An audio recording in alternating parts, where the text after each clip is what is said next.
Rajat Rajgaria of Motilal Oswal Securities joins us. Rajat, before I ask you about the market technicals, there have been a lot of people who are now worried about the growth figures itself. And once you start seeing the growth cycle going down, a lot of, buying on dips perhaps will now become jittery for the simple reason that, you have to start revising your EPS numbers. So that's really the first question. Have you all revised lower your earnings numbers for any of the prominent companies for this quarter or for FY11 or for FY12? Hi. I think I agree to your point. If you look at most of the macroeconomic variables, the way they are shaping up, and primarily there are 2 points here. The first is the rise in the global commodities, and second is the rise in the interest rates. Till now we saw the short-term rates going up, and we fear we may see some temporary period where the long-term rates may go up. These two things are net damaging to the earnings of several companies. But please keep in mind, till the time you continue to see the global commodities going up, and now a significant part of the corporate earnings in India come from the global stocks, you may continue to see the aggregate earnings growth still being strong, whether likes of Reliance, JLR, Chorus, ONGCs.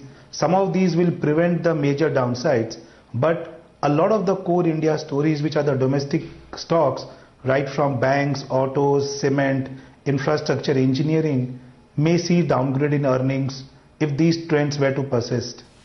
Rajat, afternoon.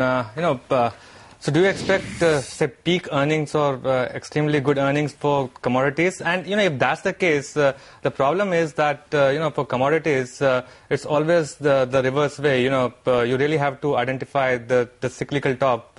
So do you think the next quarter earnings will really be the peak earnings for commodity companies, and going forward, you would see some decline? And that's one reason why markets should actually start factoring in that.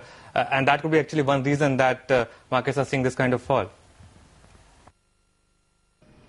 Well, the first part to your question about the peak earnings, that depends upon the view on the peak commodity prices. Well, that's something that will be a function of how the global economy shapes up. And right now looks like that US is looking quite good, and China may not be as bad as what it was in the second half of 2010. So that's kind of providing some floor to the commodity cycle. That's one.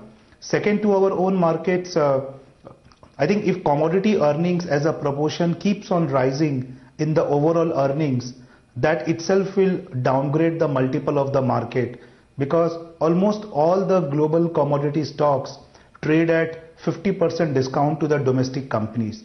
And today our index trades at 16 and a half times earnings, which means that a rising proportion of global earnings will bring down this index P. That's one. And second, last year we saw almost $29 billion of FII flows. FIIs put in money in India typically when they are more positive on stocks like banking, autos, infrastructure, engineering, etc. Not when they are positive on global commodities, because they have multiple options to play across the globe to play the same commodities. So that in itself can lead to some fall in the market. And I think last 2 days have been a classic case of this. Friday was the first day of some good FI selling numbers, and we saw how the markets reacted. And my guess is today is just like the same day as we saw on Friday. So what are you telling your investors, Rajat, at this point in time? Are you already advising people that this is a sell-on rallies market? What is the fundamental advice you're giving? Get into cash for the moment? Right now, look, it's kind of becoming difficult to take now long-term views on the market, given so many variables which keeps on changing. But at least for this quarter, this first half, we are telling investors that if we see 20,000 Sensex holding on, then that's a reason to celebrate. Which means that I think we are going to see markets going down from here, and that's what has been happening. One is to definitely raise your cash levels, but if you look at our model portfolio in that strategy document, we generally never take cash calls. So we try our investors to get more defensive. That's why we have higher allocations towards stocks like pharma, towards stocks like power grid, where we think that the fall in those stocks will be relatively lower than to the other stocks in the market.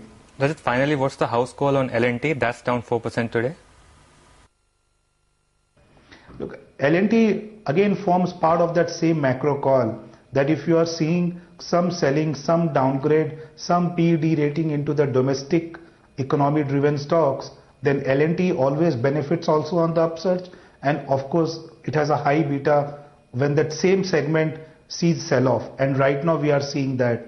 First round you had financials, I think second round you are seeing engineering, infrastructure, some of the private financials leading this charge.